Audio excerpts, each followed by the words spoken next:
Victoria Brunassi, and today we're going to be talking about the 4 traditional paths of yoga. So there are like 4 different rivers that will take you to the goal of yoga, the goal of enlightenment or samadhi, or yoga, union with the divine self or the source of it all. So not everyone is into do these crazy acrobatic asanas. Not everyone is into meditation, or they have a facility to just sit down and do meditation. So in that way, know that are 4 paths that you can experience, and hopefully one of them will click with you and you will be able to practice without extra effort. So let's talk about it.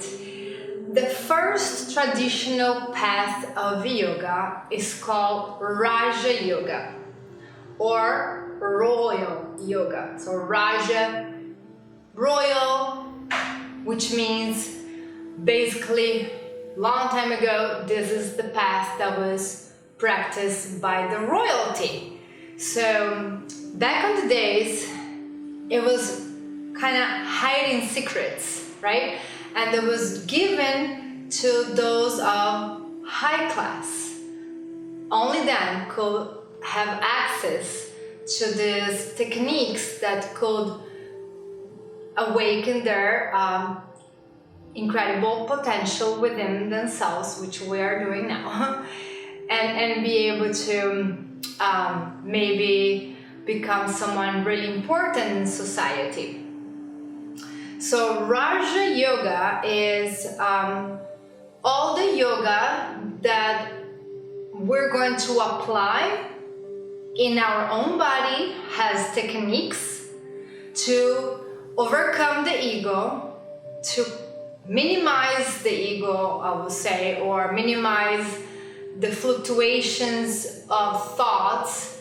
And this is great to announce Patanjali, which is one of the most respected yoga masters. He created the Yoga Sutras sometime between 500 and 300 years before Christ.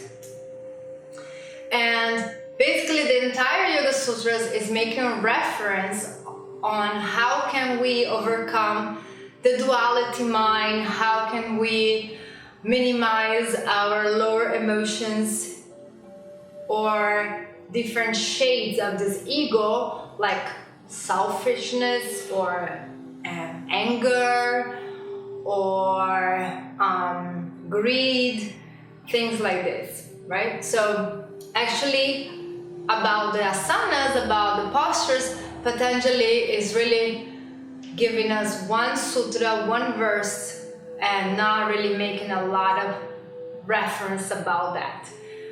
But he did say on the 2nd sutra,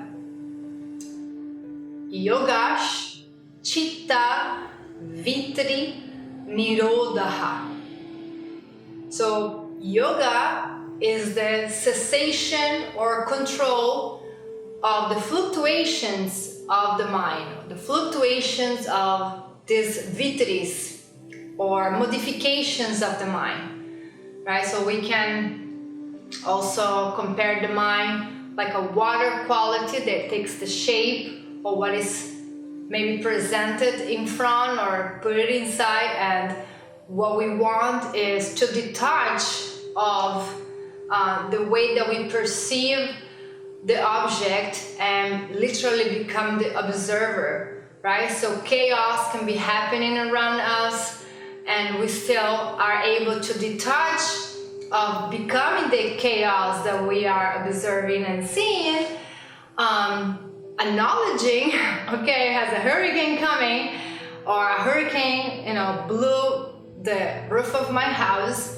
but not losing it, right? We don't become that deception or the anger or the sadness we observe, and we are able to literally have a control over these fluctuations of the mind. So this is basically Raja Yoga. So the study of the self, the study of the mind. Who is the one that is speaking through me? Who is the one that is getting sad, or who is the one that is becoming frustrated, perhaps? So basically it's a self-inquire technique. And in order for us to get to that, basically this meditation, right? The goal of Raja Yoga, again, I mean the goal of all yogas is become united with this divine force and enlightened. But in this path of Raja Yoga is through meditation. That's why if you are a yoga teacher, or if you are a little bit more advanced into your yoga studies, when you see all these acrobatic asanas or even sensual asanas now in social media, they don't represent really the system of yoga, because the asanas is just really the tip of the iceberg, right? So we need to become the observer, witness our own actions, to start practicing a little bit of what Patanjali, thank you, was trying to transmit.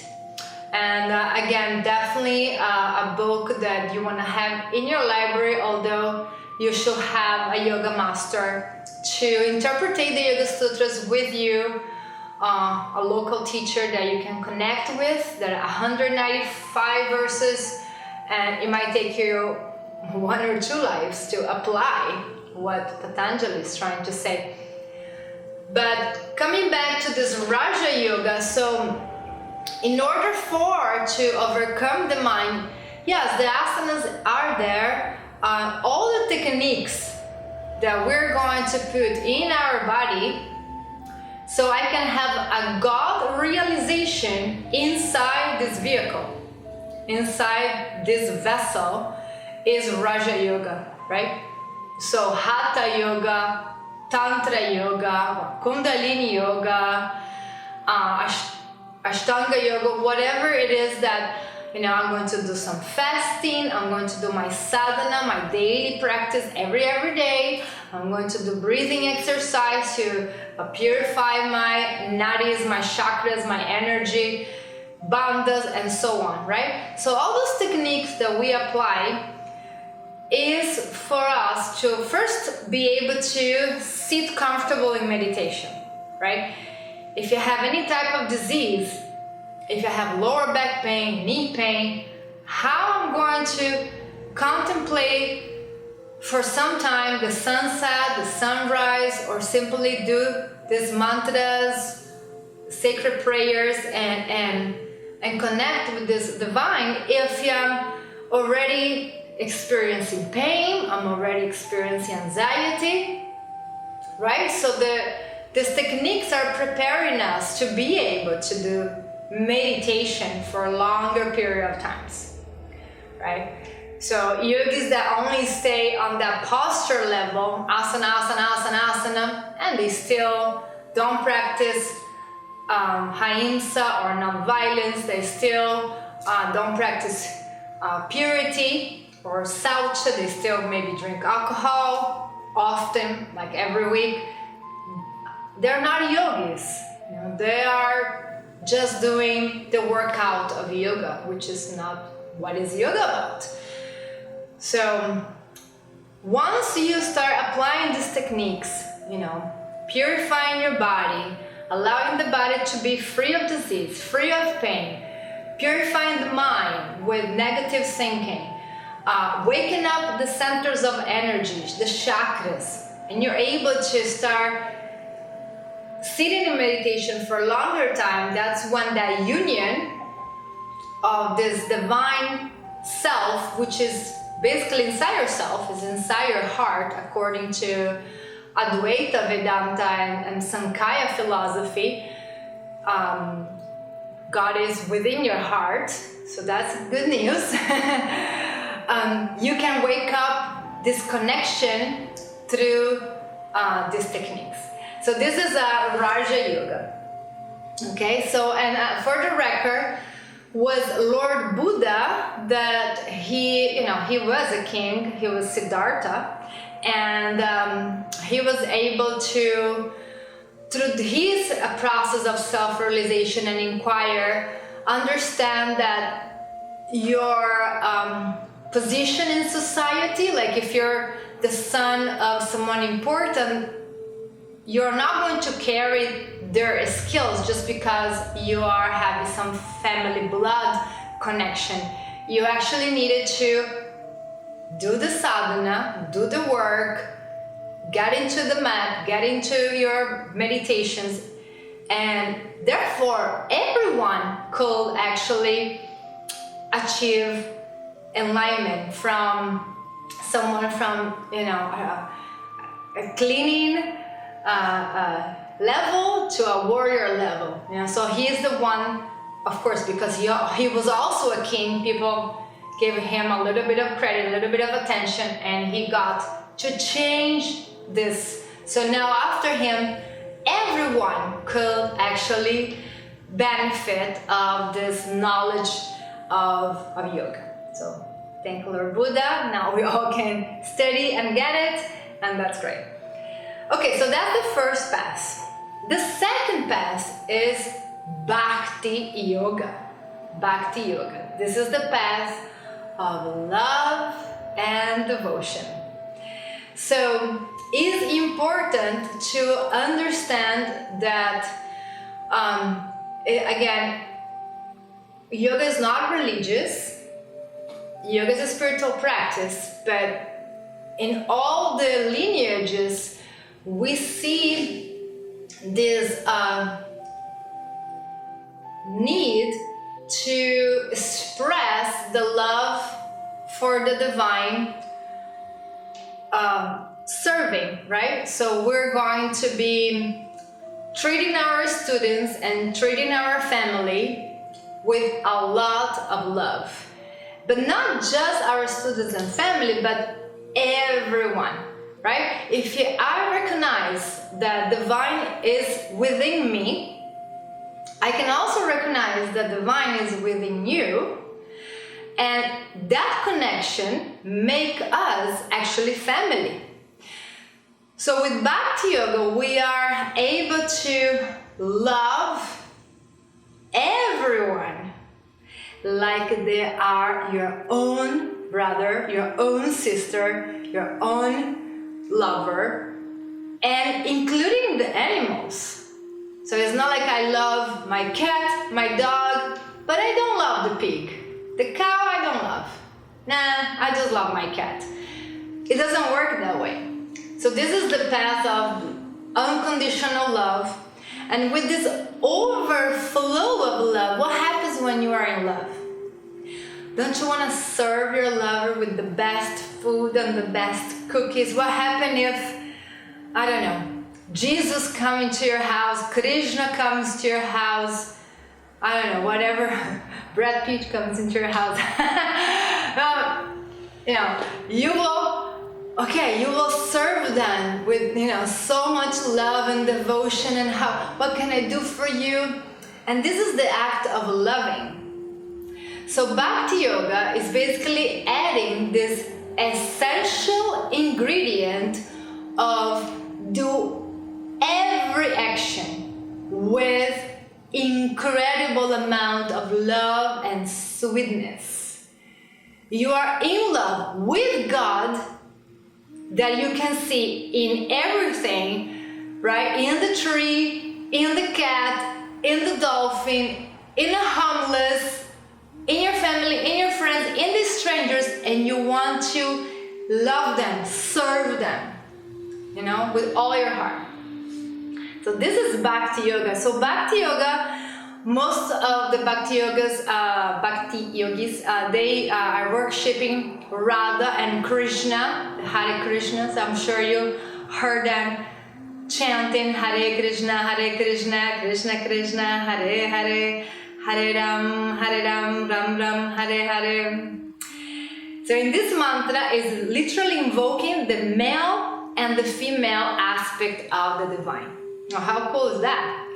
And the funny part of Bhakti Yoga is that, well, Krishna represents the Supreme Personality of God in Bhakti, but Krishna, being the Lord of the universe, right? He is nothing without the love of his female goddess, which is Radha. He actually cannot even comprehend how much love she has for him. He can feel her love. He is astonished by her love. And she, Radha, is this expression of the female goddess. And again, in Hinduism, they believe that God is not just male. God is male and female. This is also part of the Tantra system and the chakras. So Radha is expressing all these divine qualities of a beautiful female goddess. You know, the best dancer, the best cook. I mean, she's always beautiful, flowers in her hair. It's just, you know, she's always wants to serve everyone with so much love and patience. She's more sweet than honey. You know, like we gotta get inspired by Radha. And when I say we, I'm saying female and male. How can we serve each other with love? How can we help our community, our brothers and sisters? You know, so this is important, right? To serve with love.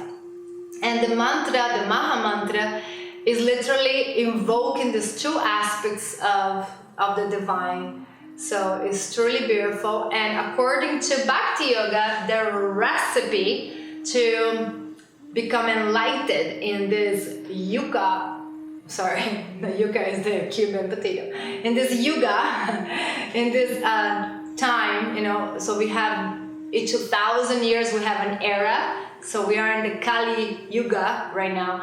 And the Kali Yuga is the era of iron. And so you can see it has a lot of civil wars and people also fighting for religion and killing each other and bombs here and there. So it's you know, it's a lot of chaos.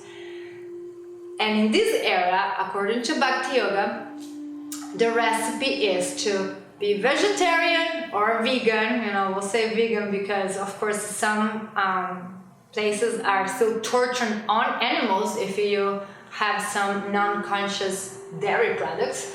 So we'll say vegan.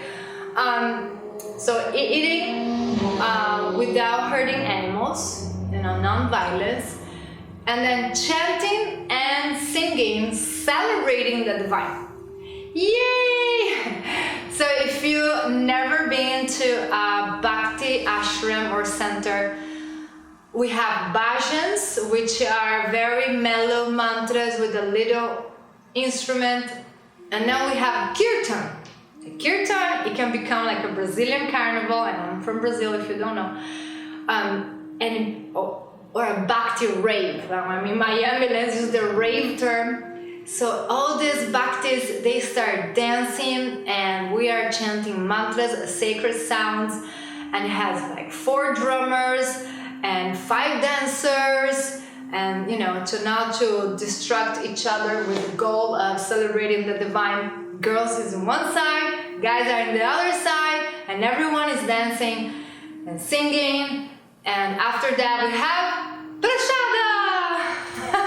A lot of people fall into Bhakti because of that. Prashadam is the blessed food, which I highly recommend to start doing that every day. You know, like you just get a little non-violent food, you know, and you offer to the divine. And some people do grace, right, holding hands and doing a prayer. Well, that's also valid. You're just inviting the divine to contaminate that food with blessings and protection, and then you eat it. So, and the most important book of Bhakti Yoga is the Bhagavad Gita, which is this conversation between God, which is Krishna, and his best friend Arjuna. Arjuna had a panic attack right before the battle. You know, he was in a battle and he needed to fight with demons, demoniac personalities, which were his own blood family. So he needed to basically kill his brother, his uncle, his cousin, and he had a meltdown. He was like, I'm not doing this. This is crazy. You guys can call me coward, start crying. And as you know, these scriptures, all the scriptures have hiding messages, but the message here is that we must develop a more intimate relationship with the divine. Not like God is in the galaxy number 9, somewhere in the sky. You know, God is all around us and inside us. And that's the truth. And so we want to have a more close relationship. So maybe God for you is your lover, maybe God for you, like Arjuna, is your best friend or your brother. So it's a little bit more intimate, right? So for Arjuna, Krishna was his best friend. He's driving the chariot. The chariot has 5 horses representing the 5 senses. And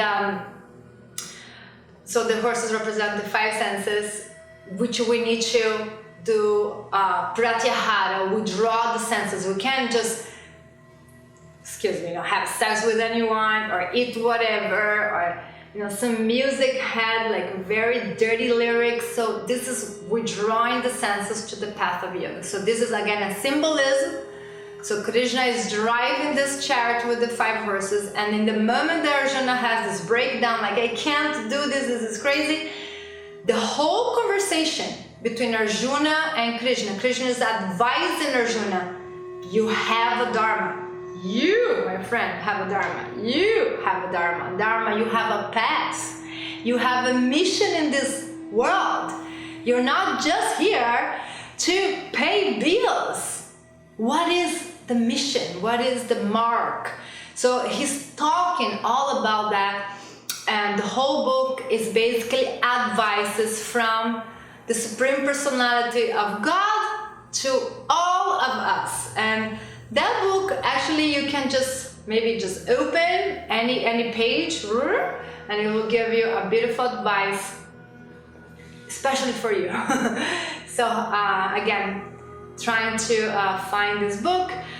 And okay, so let's continue. Raja is again the path where we're going to apply techniques to purify the mind, to purify the body.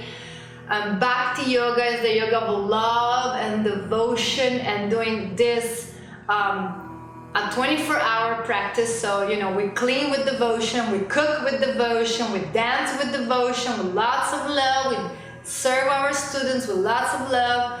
Just like that, just like your own family, yeah? Then the third path is Karma Yoga.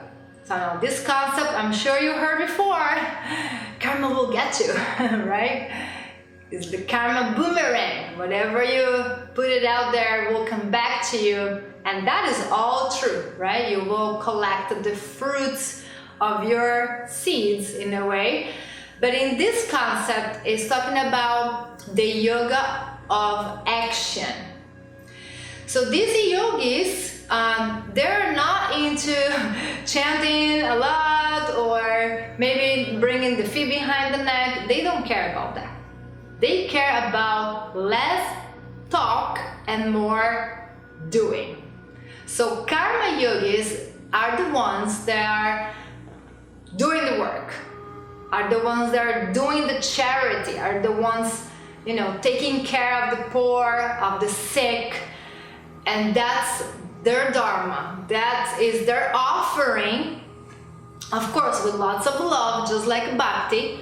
That's their offering to the divine, and with that, they become also enlightened. I mean, all these paths bring you to enlightenment. I mean, that's the idea. Of course, like any yoga system, is the constant practice of it that will actually give you the results, right? If you practice yoga twice a week, maybe in 30 years or 50, you will start seeing results. So this is a daily practice.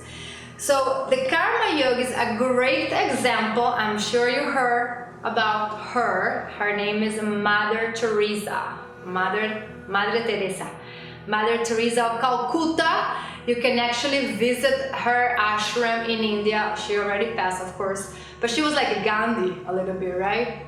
And I actually went to her ashram in India, and they all have the feeling of mini Virgin Marys, okay? They're very tiny, very delicate, but very powerful, huh?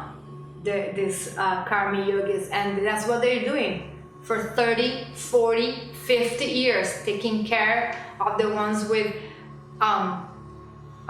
cancer, with HIV, with lepra, with terminal diseases. And I must say, I entered the ashram and I was like, whew, it was strong. Can you imagine for a moment doing that your entire life, giving bath to these people, feeding the poor, food, and that's all you do, and you never complain, and you are full of love, and God actually is nourishing you to more love and more energy and more Shakti and more blessing, more divine power for you to continue your work, because we need this type of Karma Yogis that are helping the society.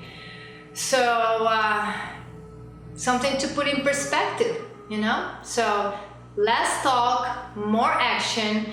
And I always say to my students, you know, even a small action of Karma Yoga is better than none. So maybe you can do Karma Yoga once a month, maybe each 3-4 months you organize something really big and you do more like a fundraiser and send money to some poverty areas on the planet. Doesn't matter if it's Syria, India, Haiti, whatever, Venezuela, whatever is your call. Here in Miami we have Lotus House. We're always trying to help them a little bit. There's a shelter for homeless women and kids. A beach cleanup. So it's always something to do, you know? Even if it's small action, is the mentality of like, I need to do something for your community. I need to do my Karma Yoga. I need to do something that does not require self-recognition. Like, you're not doing Karma Yoga to post on Instagram and say, look what I'm doing.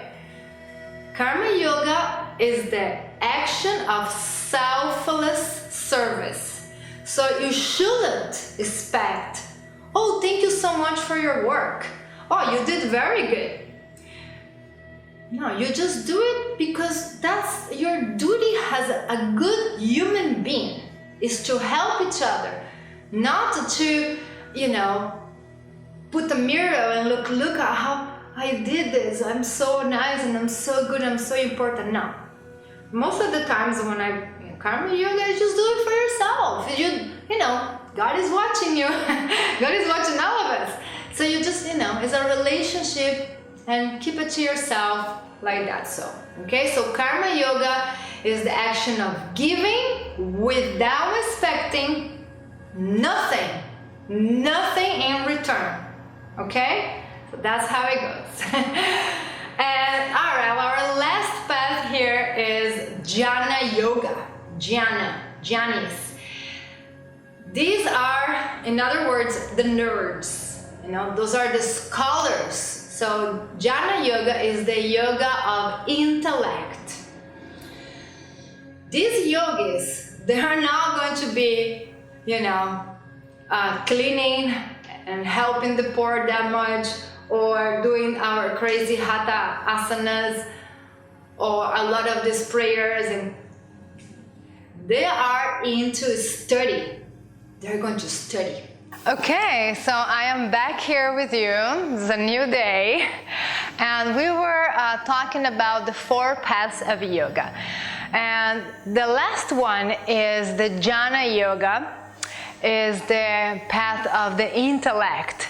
So basically, these yogis, not like the other ones. We talk about Raja Yoga is the yogis that are going to be practicing these techniques to have a God realization on the vessel of their body and experience God with them.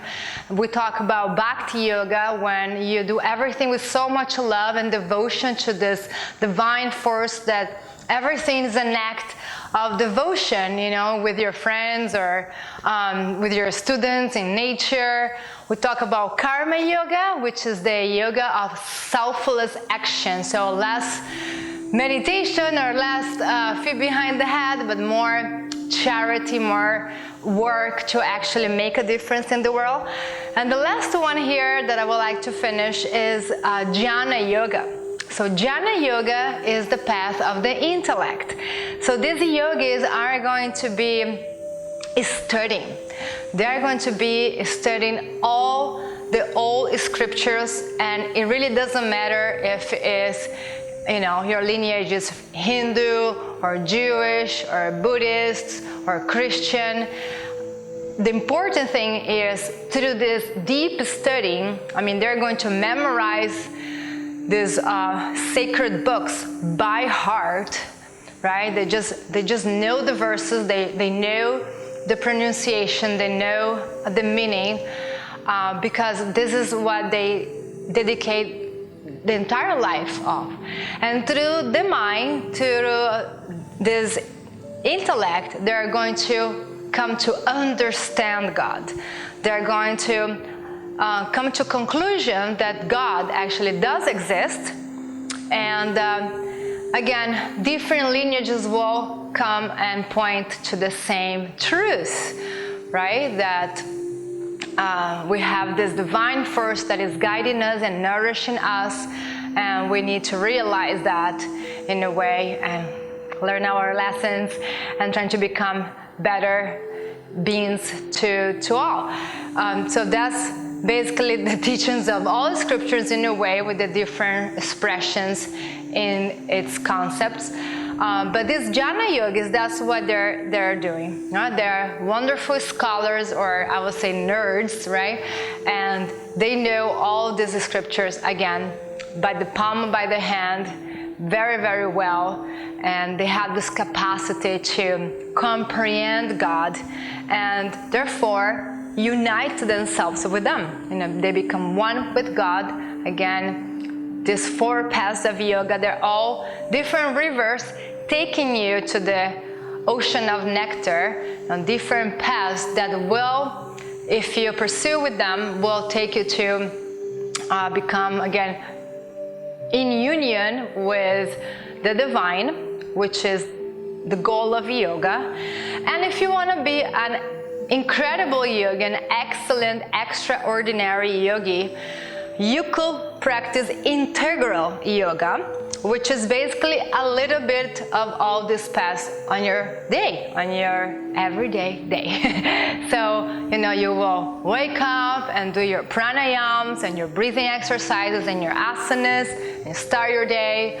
And then everything that you do with this incredible amount of love. It's really no difference as you treat your students, as you treat your sister, in a way, and you just, so much love in all actions, even cleaning or cooking or teaching. And then Karma Yoga, you gotta decide what is the time available and what type of Karma Yoga do you want to do. Maybe it's once a month, and that's doable for you. Maybe you want to do something really big once a year. Maybe every week you do a little bit of help here and there, whatever you can. But the Karma Yoga is, it must be there, right? We must help each other, especially in this moment where the world is a little crazy.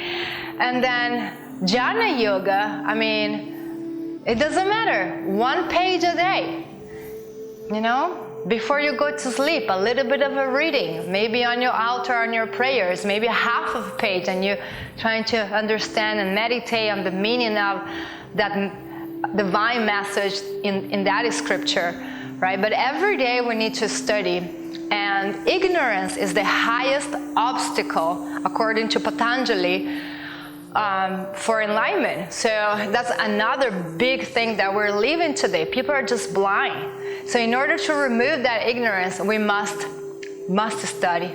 Go back to the books. Forget about Facebook or YouTube.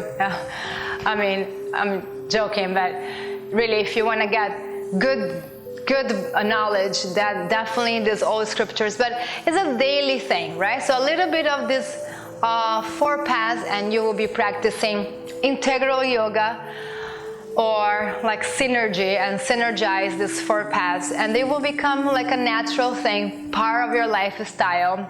And soon you will see your practicing getting much deeper, and you will see the post effects of enlightenment and awareness in your life. Thank you so much again for watching this video. We're trying to share valuable knowledge here with you according to the knowledge that I received from my teachers. Don't forget to give me a like or subscribe to the channel. It really helps to motivate me to do more cool videos like this. And thank you. I will see you next time. Don't forget to share with your friends. Love you all. Namaste.